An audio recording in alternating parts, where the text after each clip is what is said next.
G'day, how are yous? Coyd here. This is something a bit different. I thought I'd do a classic dungeon series, and we've got STK part 2 here.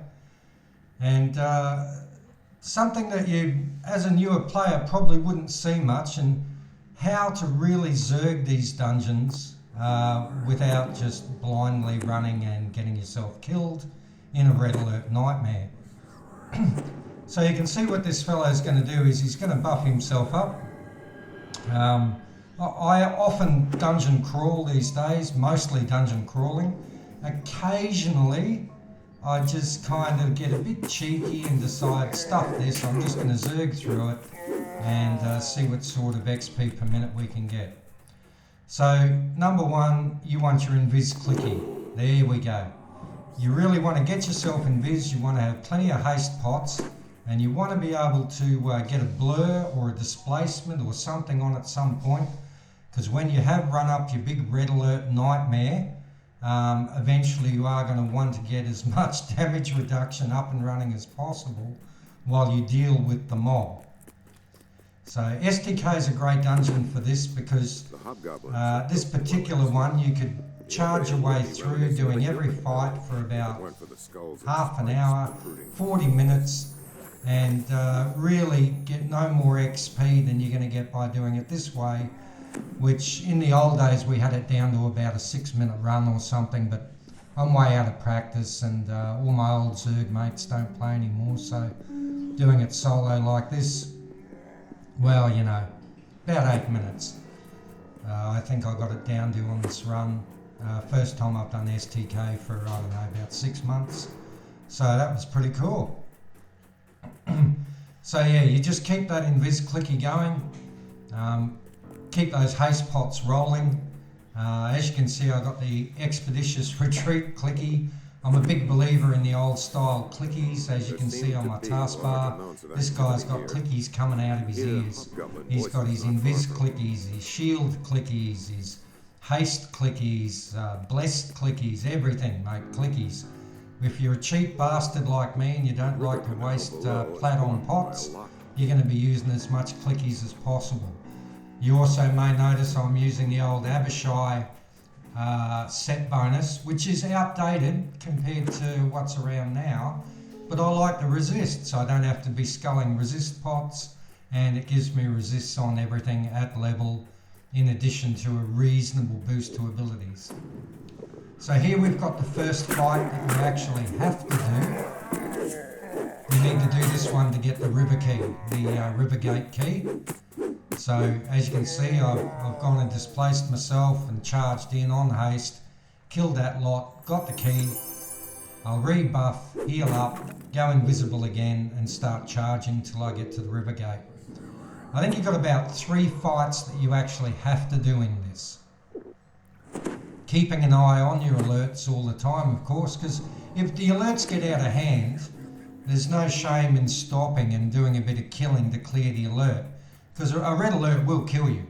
I don't care how uber you are, when you're just standing in one place, unable to move, you know, mobbed by enemies, sooner or later a good red alert will kill you. So you've got to avoid it. Zerging isn't about blindly charging through in a red alert nightmare. It's about strategically avoiding the fights you don't have to do, but only doing the fights that you have to, and some of them you have to.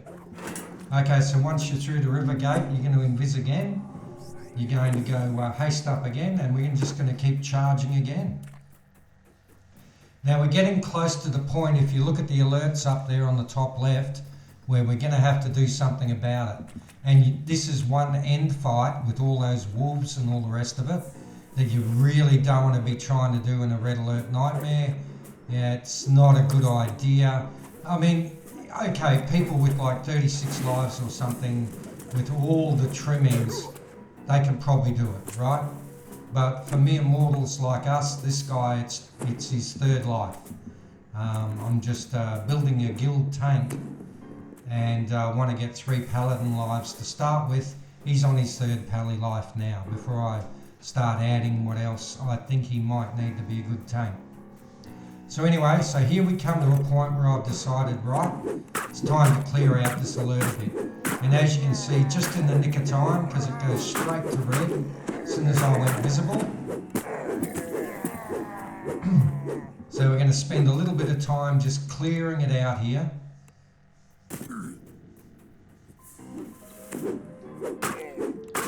But because we haven't been too silly about it, as you can see, it's not too bad. The red alert's cleared, we're into like orange and yellow, not too bad. It's a good time to rebuff.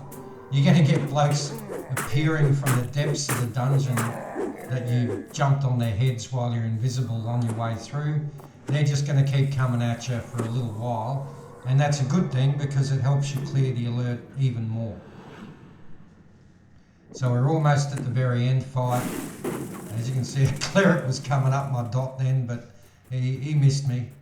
And we're just going to clear as we go now for the last like 2 minutes of the dungeon.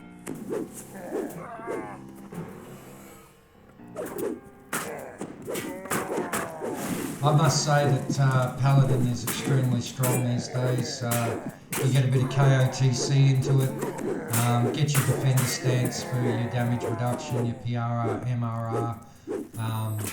I'm rocking the old, what is it? Oh, I can't even remember the name of the weapon. It's like an ML2 weapon with an extended crit range. That's a great sword. I think everyone's familiar with it. And you can slot 2d6 worth of elemental damage into it at level 4 now, and it makes it quite lethal as with greatsword as a favoured weapon on a KOTC. You can use that pretty much until you pick up your green steel at 13, I think. Some people prefer the Carney. Carney's pretty good, but you start to get some really nice benefits from the favoured weapons, so I tend to stick with greatsword. I even made this guy a Lightning 2 greatsword just so he can rock a favoured weapon. Alright, so yeah, I've picked up my little mate there who does good work knocking down the enemy and keeping the heat off me. We're clearing out the last of the alerts now, and the timer is almost up on my displacement clicky. So I'll be going in and rocking the end fight. All pretty cheesy, but mate, that's what Zerg is. It's when you know the dungeon that well. You're not going to be doing it tough. You've got, most of the gear, and you just make a mockery of the content. There's no other way to say it. The sort of stuff that in the early days would have killed us for sure, that we just romp through now. So there we go, display start, haste it up, got me mate knocked him down.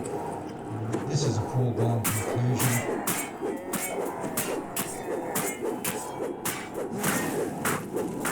Yeah, I remember those wolves, man. Jesus, they used to run well at me. Now I'll just stun them and trip them and give them some of their own medicine back. Being able to get the displacement clicky from your mysterious remnants is such a huge bonus. At low levels, it makes a big difference. So that's it. That's STK Part 2 done. It is a classic dungeon, and it is a classic Zerg. How to Zerg that dungeon and not get into trouble. Hope you enjoyed watching the dungeon run, cheesy as it might be. And you all have a good one. Catch you all around the traps, mate. Coit out.